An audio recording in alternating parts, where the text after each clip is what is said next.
আমার পাল্টা প্রশ্ন করতে গিয়ে বিএনপিকে ফেঁসে মানুষ গেলেন আসলে বিএনপি কেন নেতা। ভোট দিবে? বিএনপি কি করেছে এমন যে বিএনপি কে মানুষের ভোট দিতে হবে? আপনি যখন আমাকে এই প্রশ্নটি করলেন, আমি যদি পাল্টা প্রশ্ন করি বিএনপিকে কেন ভোট দিবে না, আপনি তাহলে কি বলবেন? বিএনপিকে আসলে কেন ভোট দেওয়া উচিত হবে না? আমরা বিএনপির শাসনামল 2001 থেকে 2006 সাল যেটি দেখেছি সেটি দেখেছি ঘুষ দুর্নীতি দুঃশাসন অপশাসনের একটি মহোৎসব। দুর্নীতিতে চ্যাম্পিয়ন হতে দেখেছি আমরা বিএনপিকে।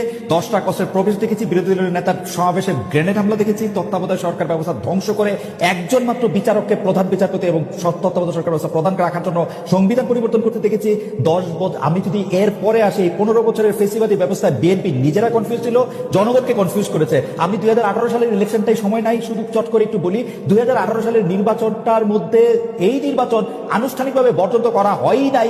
সেই নির্বাচনে কারচুপি সম্পূর্ণভাবে নিশ্চিত হওয়ার পর বিএনপি তার সংসদ সদস্য 6 জন বা 5 জনকে শপথ নিতে পাঠিয়েছে এবং মহিলা সদস্য আসলে কোটাটাও নিয়েছে। তারেক সাহেবের কথা যদি বলি, আমরা দেখেছি তারেক সাহেব এই সময়ের মধ্যে সবচেয়ে ভালো ভালো কথাগুলি বলতেছেন, সে কথা সত্য, কিন্তু তার কথা যে কেউ শুনতেছেন না। তারেক সাহেবের দলের লোকেরাই তার কথা শুনতেছে না, সেজন্য চাঁদাবাজির থেকে শুরু করে বিভিন্ন সন্ত্রাস থানাগারাও এগুলি কিন্তু চলতেছে। এবং তারেক সাহেবকে বারবার বলতে হচ্ছে এই নির্বাচন খুব কঠিন হবে এবং এই তৃণমূল কিন্তু আসলে বিএনপির কেন্দ্রীভূত না।